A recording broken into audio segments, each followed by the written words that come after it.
Bonjour et bienvenue à Montréal en musique. Aujourd'hui, on vous présente un auteur-compositeur-interprète originaire d'Haïti. Sa musique oscille entre le reggae, le hip-hop et le soul. Il a une voix et une présence scénique électrisantes qui l'ont amené à se produire non seulement sur les scènes québécoises, mais également en France.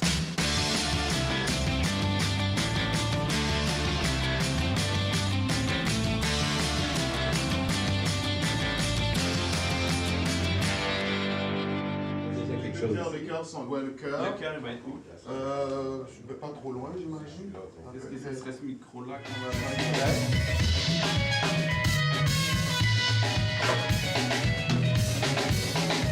Ma musique, moi je te dirais c'est world urbain. World urbain avec des ingrédients, les ingrédients qui composent cette musicalité-là, ce monde musical-là, c'est mes facettes en fait, que ce soit le reggae, la soul, un peu de hip-hop et puis beaucoup de la musique du monde ces jours-ci. C'est toutes mes influences musicales en fait que moi j'appelle qui est du world urbain. C'est ça Dreadé en fait quoi.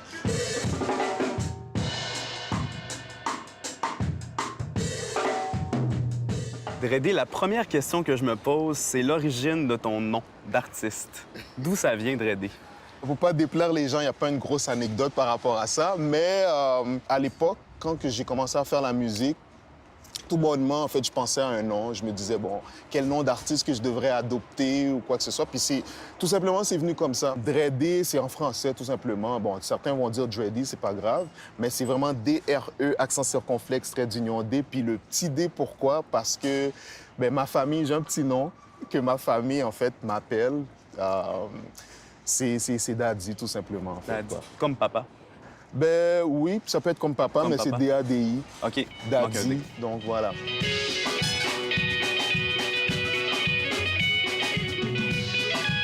La musique a toujours fait partie de ma vie. Du plus loin que je me rappelle, en fait, j'ai toujours écouté de la musique. J'ai l'impression aussi peut-être que ça a été transmis d'une certaine manière aussi par mes oncles qui étaient de gros mélomanes, qui écoutaient toujours la musique. Il y avait beaucoup de vinyle à l'époque aussi, parce qu'une fois que les vacances arrivaient, ma mère, elle nous envoyait, nous shippait en fait aux États-Unis, plus précisément à New York, à Brooklyn. Puis les gens, ce qu'ils avaient l'habitude de faire, c'est qu'ils avaient l'habitude de fermer les rues, les petites ruelles ou les rues, les jonctions de rue, puis ils faisaient des blocs parties. Puis moi, j'écoutais la musique par rapport à ça.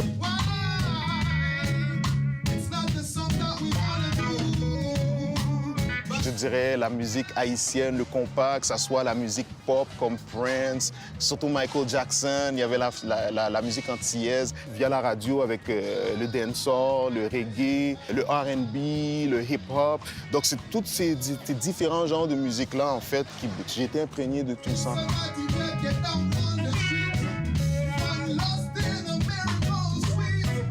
J'étais un enfant qui s'intéressait à plusieurs choses sans savoir exactement ce que je voulais faire, en fait. Parce que je me souviens, à un moment donné, je voulais psychologue. À un moment donné, parce que, tu sais, j'aimais beaucoup observer, puis j'aimais toujours essayer de comprendre un peu les gens. Je me souviens même qu'à un moment donné aussi, je voulais faire océanographe, en fait. Tu sais, la mer, les profondeurs de la mer, peut-être j'en avais peur un peu, mais ça m'impressionnait aussi. Puis des petits trucs comme ça, en fait, mais j'ai jamais su exactement ce que je voulais faire. Puis voilà, donc la musique est venue. Ça a été une révélation. Ça a été le coup de voix. Pour moi, ça a été une révélation. Ah oui, ah oui. Puis je me suis mis dedans sans y penser, les deux mains jointes. Puis je pense que c'est au fur et à mesure aussi que tu te rends compte aussi que tu veux faire ça comme carrière, en fait, quoi. Les premières compositions que tu as faites vers la fin de l'adolescence, ça ressemblait à quoi, comparativement à ce que tu fais aujourd'hui, par exemple? Ça ressemblait à quoi? Wow! Ça ressemblait à un mélange de... je te dirais du franglais. Du franglais? Du franglais, c'est un mélange. En fait, j'ai commencé je me souviens de ma première composition que j'ai faite, c'était en anglais. Puis graduellement, je mélangeais un peu de l'anglais, du français, parce qu'on parlait beaucoup comme ça, en utilisant un peu plusieurs termes, que ce soit peut-être en français, en créole, etc. Puis par la suite, ça s'est développé, puis ça a été en français, en fait, tu vois. Mais en français, puis un petit peu plus, je veux m'en aller où ce que j'aimerais aller, ça serait peut-être plus écrit en créole aussi. C'est une vidéo, hein, au lieu de toi. Ta carrière a plus commencé sérieusement à Montréal avec le groupe That Connection. Oui.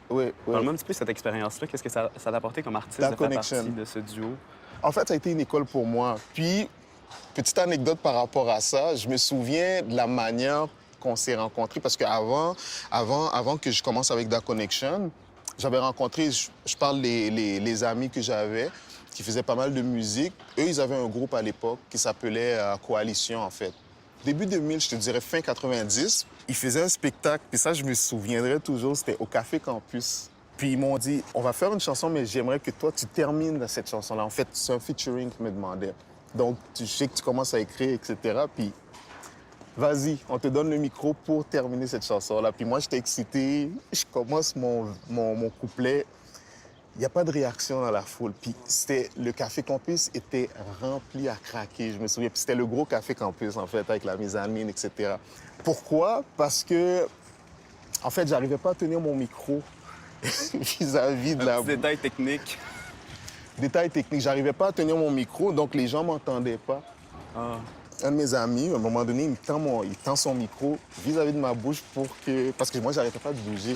Ah, j'étais tellement embarrassé, je me souviens. Puis, c'était mon baptême sur la scène. C'était ma première fois que je faisais de la scène.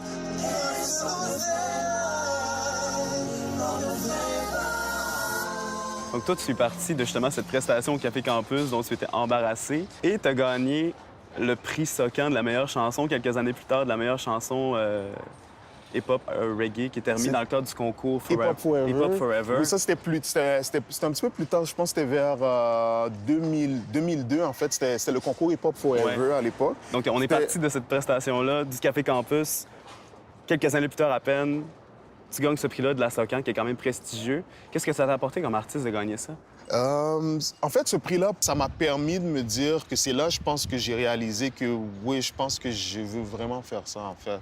Ouais. Ça a été là... Ça m'a donné un petit boost, si tu veux, en fait, tu vois, pour aller à une prochaine étape.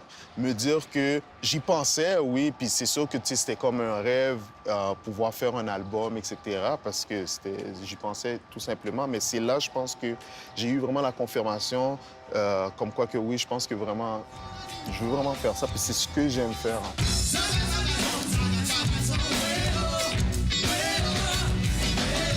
Aujourd'hui, on peut dire que ton style est éclectique. Là, tu fais du soul, du reggae, du hip-hop. Moi, je me demande, ça a été quoi ta formation vocale? Est-ce que c'est inné? Inné.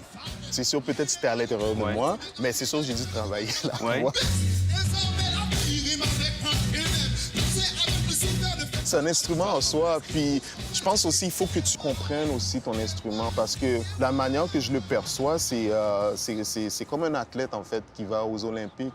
Il faut que tu réchauffes ta voix, il faut que tu comprennes tout le mécanisme qui fait que tu vas pouvoir aussi pousser le son sans blesser. De la même manière pour un artiste, j'ai un artiste, en fait, un athlète, sans te blesser, sans avoir d'enfoulure ou quoi que ce soit, mais c'est la même chose aussi pour un chanteur aussi. Il faut que tu réchauffes la voix, il faut que tu comprennes tout ce mécanisme-là. Puis voilà, puis c'est ça, j'ai suivi un petit peu.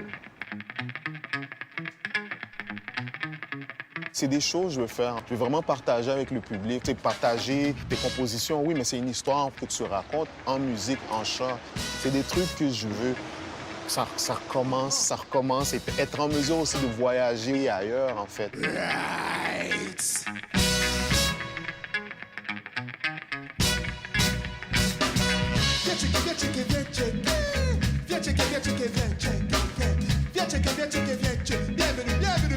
Bienvenue dans mon monde. Viens checker,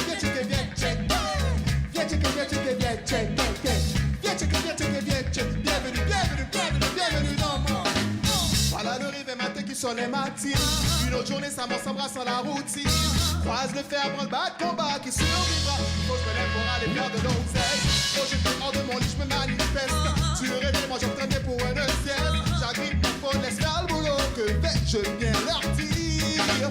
Non, man, mais qu'est-ce que je fais de ma vie? Non, man, dis-moi ce que je compte faire par là. Non, man, mais qu'est-ce que tu fais de ta vie? No, man, no, man, no, man, mais qu'est-ce que je fais de ma vie? No, man, dis-moi ce que je compte faire par là. Non, man, mais qu'est-ce que tu fais de ta vie? No, man, no, man, j'ai pas besoin de jouer la comédie, ça passe. Dis-moi, j'essaie de m'apprivoiser à ma vie.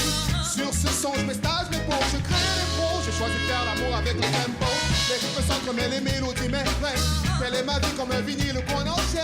Ma voix, mon flow font des échos. Ma tête refuse en place. No man, mais qu'est-ce que j'ai fait de ma vie? No man, c'est moi ce que je compte bien faire par là. No man, mais qu'est-ce que tu fais de ta vie? No man, no man, no man. Mais qu'est-ce que j'ai fait de ma vie? No man, c'est moi ce que je compte bien faire par là. No man, mais qu'est-ce que tu fais de ta vie?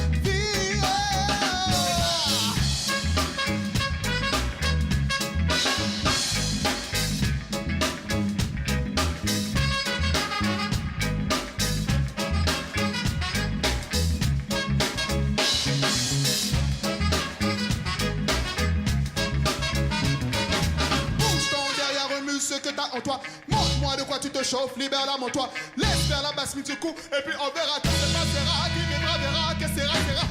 Pomper, t'es dans le stade, me déplacer avec âme, chauffer, pépé en garde, monter, je m'en garde. Chanter dans ma musique sans fire, non man, mais qu'est-ce que je fais de ma vie, non man, c'est parce que je compte des fois par là, non man, mais qu'est-ce que tu fais de ta vie, no man, no man, no man, mais qu'est-ce que je fais de ma vie, non man. Parce que je compte bien faire par là, non, man. Mais qu'est-ce que tu fais de ça? Ouais. No man. No man, no man, no man. No man. Viens checker, viens. Bienvenue. No man.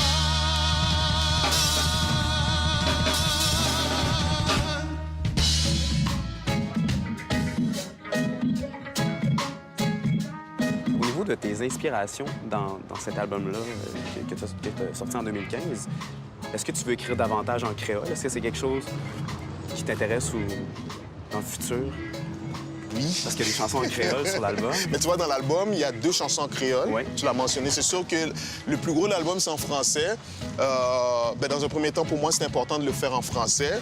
Mais en même temps aussi, c'était important. Je voulais le faire, puis c'était primordial. Pour moi, il fallait que je fasse une chanson en créole. Et ça a donné qu'il y en a 2, ouais. Tant mieux. Mais oui, dans le deuxième album, en fait, je veux moins me poser cette barrière-là, en fait. Par rapport à l'inspiration, si ça sort en créole, surtout en créole, oui, je vais essayer de peut-être composer un petit peu plus en créole. Mais si ça sort en créole, pourquoi pas? Récemment, je sais qu'il y a une chanson que j'ai commencé à écrire, puis ça sort en anglais, en français et en créole. Why not? Je veux pas m'imposer cette barrière-là. C'est sûr que je vais continuer à écrire en français, c'est sûr, parce que c'est quand même la langue que je parle, oui, d'une certaine manière, mais en même temps aussi, je veux peut-être plus explorer, je veux pas m'imposer, je veux aller, parce que ça soit même en langue africaine, pourquoi pas? Pourquoi pas? Par rapport à l'inspiration dans tes textes, on sent que c'est assez personnel, notamment la chanson Là-bas qui parle, entre autres, du séisme en Haïti. Est-ce que c'est toujours des trucs personnels?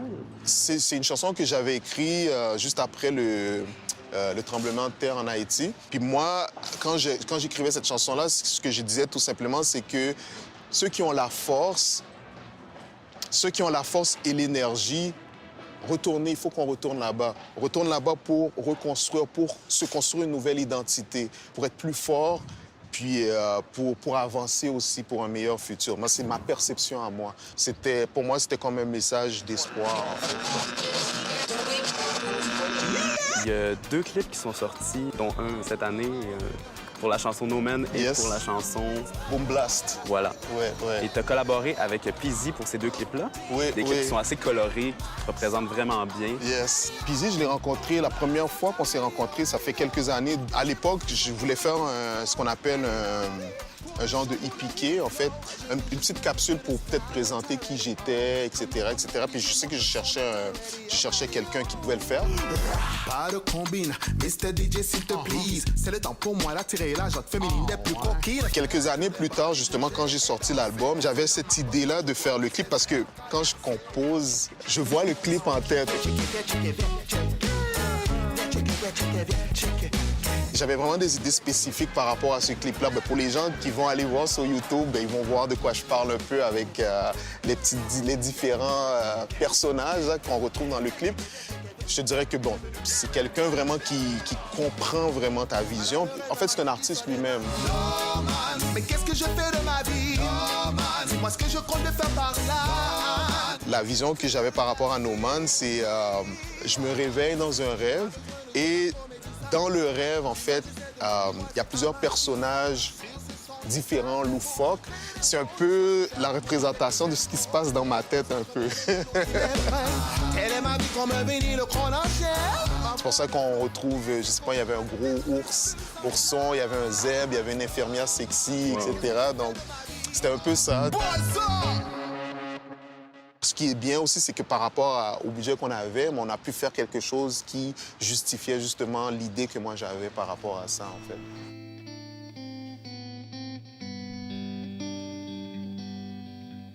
Je suis très axé sur les mélodies, beaucoup. Dans un premier temps, quand je compose, c'est toujours la mélodie qui va sortir en premier. Puis avec cette mélodie-là, maintenant, c'est comment agencer le texte, qui n'est pas nécessairement évident. Comment que je vais agencer le texte, le phraser, puis ça sera vraiment des onomatopées, en fait, quoi. Puis il va y avoir un mot par-ci, par-là qui va sortir, puis par la suite, je vais écrire le texte. Bon Dieu, papa, t'en prie, s'il vous plaît. Dis-moi qui j'en oué. Dis-moi ça qui rive nous. Dis-moi qui bon nous est, qui bon n'a pas arrivé. Blackout, bla immensité.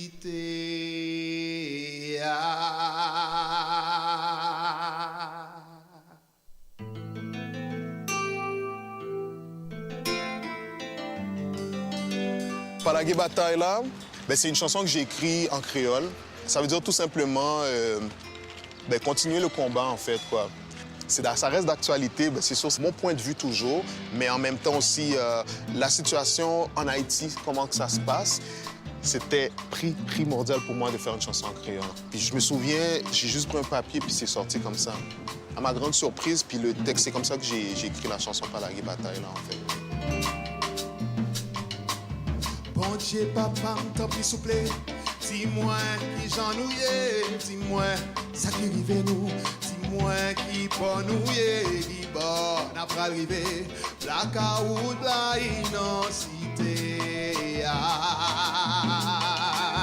Maman pas même qu'à baille petite manger, si moun a balcandé, l'espoir a quémandé, chimère a psimayen, l'esprit indisposé, misère à bas col tout côté. Palagé bataille là, palagé bataille là, palagé bataille là, palagé bataille là. Depuis les chaînes yo t'es cassé, est-ce que t'es libéré pour t'es avancer? Est-ce que yo te mette nous kaba pour yo te isoler nous? Jodi a fiel pété n'a tout fait en bas chalet chango. La terre baille paysan d'eau, nan point de l'eau pour n'kage tête bonne yo tout uni. Pied bois yo raché, maman n'a prépassé, jusqu'y bon a privé. Palagé bataille là. Palagé bataille là, palagé bataille là, palagé bataille là, palagé bataille là, oh yo, palagé bataille là, oh yo, palagé bataille là, oh yo, palagé.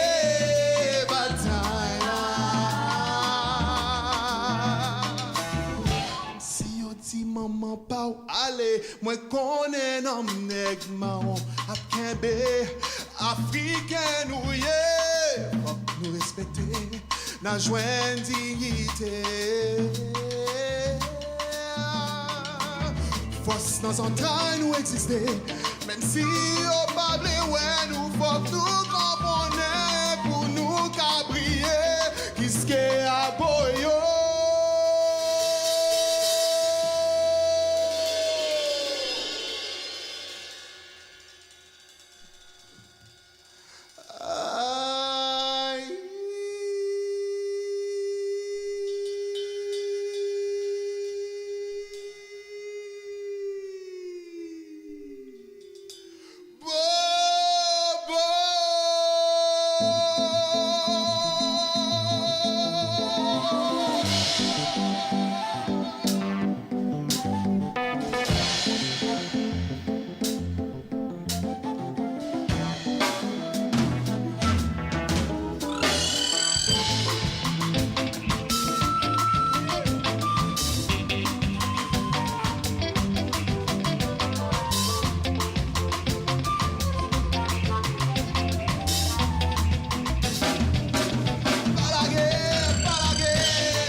Jouedé, question psychanalyse.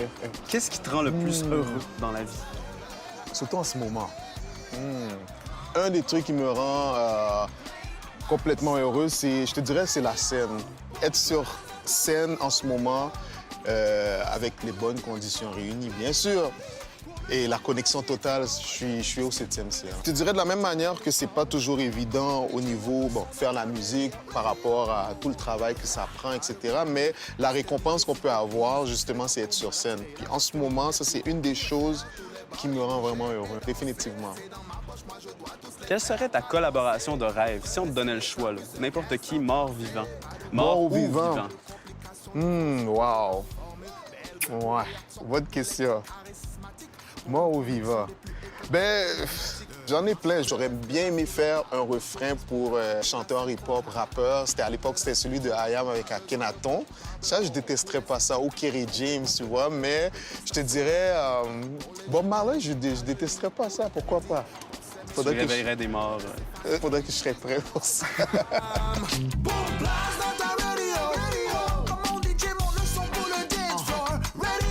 Dans un futur pas si lointain, à quoi il faut s'attendre de la part de Jouedé prochainement? Ben, c'est sûr que là, présentement, on continue à promouvoir l'album. Parce que l'album est sorti. Il y a le deuxième clip de Boom Blast. Single, si on veut, Boom Blast qui est sorti.